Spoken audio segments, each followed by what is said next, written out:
बच्चों, आज हम अपनी हिंदी की संकल्प पाठमाला के प्रथम अध्याय, जिसका नाम है आत्मत्राण, इसका अध्ययन करेंगे। इसके लेखक श्री रविन्द्रनाथ ठाकुर भारत में नहीं बल्कि संपूर्ण विश्व में कवि के रूप में प्रसिद्ध हैं। इसीलिए इन्हें विश्व कवि की संज्ञा दी गई है। इनका जन्म बंगाल में एक संपन्न परिवार में 6 मई 1861 में हुआ था। इनकी शिक्षा दीक्षा प्रबंध घर पर ही किया गया था। तीव्र प्रतिभा और स्वाध्याय के बल पर इन्होंने छोटी आयु में ही अनेक विषयों की जानकारी प्राप्त कर ली थी। प्रकृति के साथ इनका गहरा अनुराग था। उन्हें बैरिस्ट्री का अध्ययन करने के लिए विदेश भेजा गया, पर वे बिना परीक्षा दिए ही स्वदेश लौट आए। रविन्द्रनाथ जी की ग्रामीण जीवन में बड़ी रुचि थी, अतः उन्होंने बंगाल के गांवों का खूब भ्रमण किया। चित्रकला तथा संगीत में भी उनकी विशेष रुचि थी। सन 1913 ईस्वी में उन्हें नोबेल पुरस्कार से भी सम्मानित किया गया। इनकी प्रसिद्ध रचनाएं हैं मानव प्रेम तथा अध्यात्म प्रेम की विशेष अभिव्यक्ति है इनकी रचनाओं में। प्रेम और सौंदर्य के प्रति भी इनका आकर्षण काफी रहा।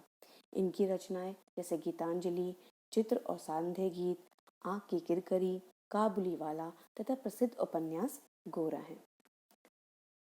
कविता का सार इस प्रकार है। आत्मत्राण कविता रविन्द्रनाथ ठाकुर द्वारा लिखी गई एक श्रेष्ठ कविताओं में गिनी जाती है।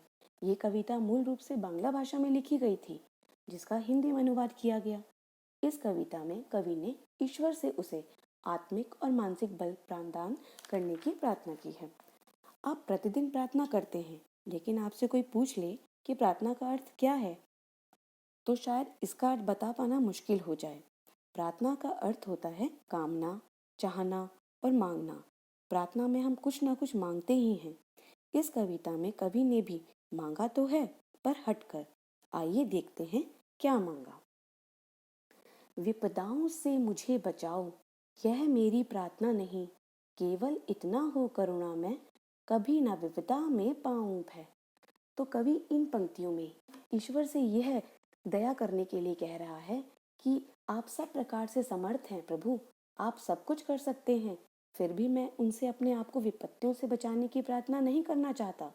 कवि यह भी कहता है कि वह तो केवल इतनी प्रार्थना करना चाहता है कि सब पर मुसीबतों में घिर जाऊं, तब भी मैं विपदा से कभी ना डरूं। वह उन कठिनाइयों का सफलतापूर्वक सामना करना चाहता है, अतः वह ईश्वर से विपदाओं में जूझने की शक्ति भी प्रदान करने के लिए कहता है।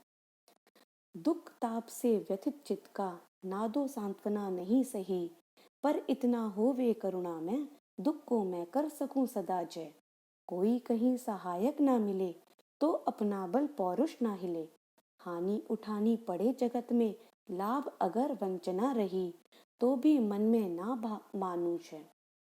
तो कवि इन पंक्तियों में ये कहना चाहता है कि हे ईश्वर, हे प्रभु, संसारिक दुखों से दुखी उसके हृदय को चाहे वे दिलासा दे या ना दे, परंतु इतना अवश्य चाहता है कि उसे दुखों पर विजय पाने की शक्ति दी जाए। वह अपने दुखों से स्वयं जूझकर उन पर विजय पाना चाहता है। उसे दुख की घड़ी में यदि कोई सहायक नहीं मिलता, तो उसे इतनी शक्ति अवश्य दें प्रभु कि उसका आत्मिक बल और पराक्रम ना डगमगाए।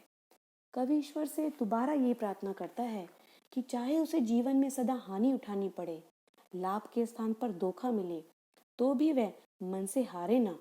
वह ईश्वर से ऐसी शक्ति देने की प्रार्थना करता है कि मुसीबतों में बार बार संघर्ष करने पर भी उसका मन कभी ना हारे। मेरा त्राण करो अनुदित तुम, यह मेरी प्रार्थना नहीं, बस इतना हो वे करुणा में, तरने की हो शक्ति अना में। मेरा भार अगर लघु करके, ना दो सांत्वना नहीं सही, पर केवल इतना रखना अनुनय, वहन कर सकूं इसको निर्भय। कवि इन कविताओं में यह प्रार्थना करता है कि हे करुणा करने वाले ईश्वर, हे प्रभु, वह उनसे अपनी मुसीबतों और दुखों से प्रतिदिन रक्षा करने की प्रार्थना नहीं करना चाहता। वह तो केवल इतना चाहता है कि वह स्वस्थ मन और तन से जीवन रूपी सागर को पार करने की उसे शक्ति प्रदान करे। कवि पुनः कहता है कि हे ईश्वर, उसके दुखों के भार को कम करके उसे चाहे दिलासा ना दे, किंतु उसकी ईश्वर से इतनी विनती है कि वह उसे जीवन में आने वाले दुखों को निडरता पूर्वक सहन करने की शक्ति दे। वह संघर्ष तो स्वयं करना चाहता है, लेकिन प्रत्येक क्षण ईश्वर का साथ चाहता है। नतसित होकर दुख के सुख के दिन में, तब मुख पहचानूं छिन छिन में, दुख रात्रि में करे वंचना, मेरी दिन निखिल मही, उस दिन ऐसा हो करुणा मैं, तुम पर करूं नहीं कुछ संशय। तो कवि ये प्रार्थना करता है कि हे करुणा मैं ईश्वर, जब उसके जीवन में सुख के दिन आए तो भी वह उसे ना भूले। अर्थात कभी अपने व्यक्ति दुखों में हमेशा प्रभु को याद करता है, लेकिन सुख में भूल जाता है। तो इसमें कवि यही कह रहा है कि मैं जीवन में जब मेरे सुख आए तब भी मैंने आपको भूलूं। वह पल पल सिर झुकाकर उसके दर्शन करता रहे।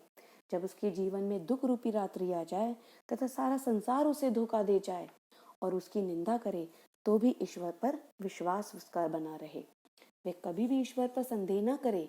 कवि चाहता है कि सुख और दुख दोनों ही स्थितियों में उसका ईश्वर पर भी विश्वास हमेशा बना रहे।